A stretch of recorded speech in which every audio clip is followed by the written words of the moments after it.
So hello dear student, কেমন আছো? I hope প্রত্যেকে শুধু ভালো নয়, ভীষণ ভালো আছো।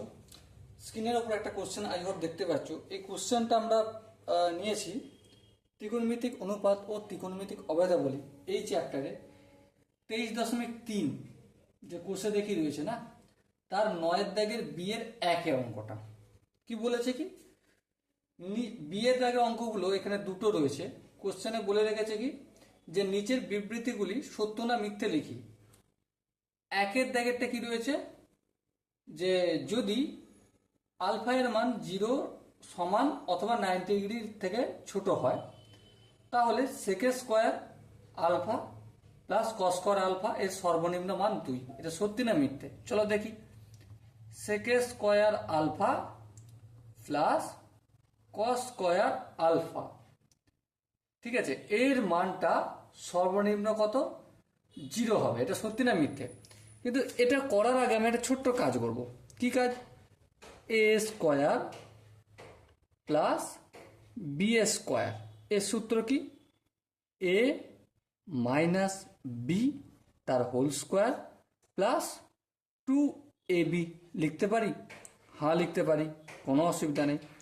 তাহলে দেখো sec square alpha plus cos square alpha equal to sec alpha minus cos alpha তার whole square plus 2 into sec alpha into cos alpha লিখতে পারি? হ্যাঁ লিখতে পারি।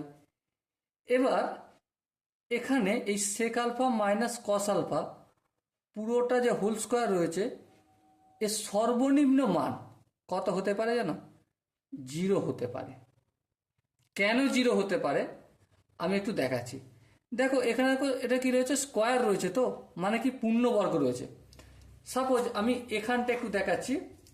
তুমি 2 এর পূর্ণবর্গ করো, স্কোয়ার করো, 4 পাবে। এর থেকে কম 1, 1 স্কোয়ার করো, 1 পাবে। এর থেকে কম 0, 0 স্কোয়ার করো, 0 পাবে। হ্যাঁ। এর থেকে কম -1 তার স্কোয়ার করো, 1 পাবে। এর থেকে কম -2 স্কোয়ার করো, 4 পাবে। তো আলটিমেট দেখো এর থেকে যত নিচেই যাও না কেন স্কোয়ার করলে আর কিন্তু 0-র কাছাকাছি আসবে না, বরঞ্চ বাড়তে থাকবে। সেই জন্যই সব থেকে ছোট মান কত হবে? পূর্ণবর্গ 0 হবে। তো সেটা আমি পুট করলাম। প্লাস 2 ইন্টু সেক আলফা মানে কি 1/cos আলফা লিখতে পারি? হ্যাঁ লিখতে পারি। ইন্টু কস আলফা রয়েছে, তাহলে এটা কাটাকাটি গেল, তাহলে আলটিমেট 0 প্লাস 2 ভ্যালু হলো 2। তাহলে সর্বনিম্ন মান যে 2 বলেছিল, এই বিবৃতিটা সত্যি না মিথ্যে? অবভিয়াসলি সত্যি, মিথ্যের কোনো অবকাশই নেই। ওকে, আই হোপ এই অঙ্কটা প্রত্যেকে বোঝা গেছে। চলো এরপর আমরা 2 এর দাগের অঙ্কটা করব। 2 এর দাগের অঙ্কটা কি বলেছে দেখো। cos 0 degree into cos 1 degree into cos 2 degree into cos 3 degree এইভাবে চলবে, চলতে চলতে cos 90 ডিগ্রি এর মান 1। এটা ঠিক না ভুল? চলো ফটাফট করে নিই।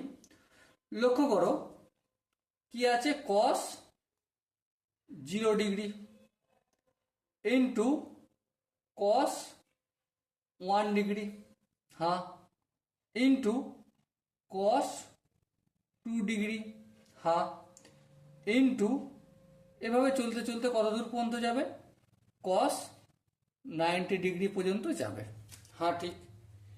এবার ধ্যান দিয়ে একটা জিনিস লক্ষ্য করো, এর মান কত? 1 না কি 1 নয় সেটা আমাকে বলতে বলেছে। হ্যাঁ ঠিক। তাহলে দেখো cos 0 ডিগ্রি আর cos 90 ডিগ্রি, cos 0 ডিগ্রির মান কত? cos 0 ডিগ্রির মান হচ্ছে 1। ওকে, ইন্টু এগুলো যেমন আছে মনে করো এখানে আছে, ইন্টু cos 90 ডিগ্রির মান কত? 0।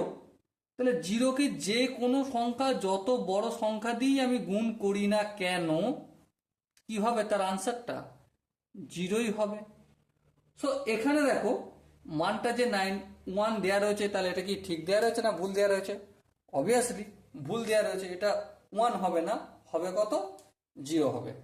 আই হোপ প্রত্যেকে বোঝা গেছে। যদি কোনো জায়গায় ডাউট থাকে কমেন্ট সেকশনে জানিও। প্রতিটা ডাউট বা প্রতিটা কনফিউশন দেখে আমি ডেডিকেটেড ভিডিও নিয়ে আসবো। ওকে, সো দেখা হচ্ছে পরের সেশনে, ততক্ষণ পর্যন্ত ভালো থেকো, সুস্থ থেকো এবং জয় হিন্দ।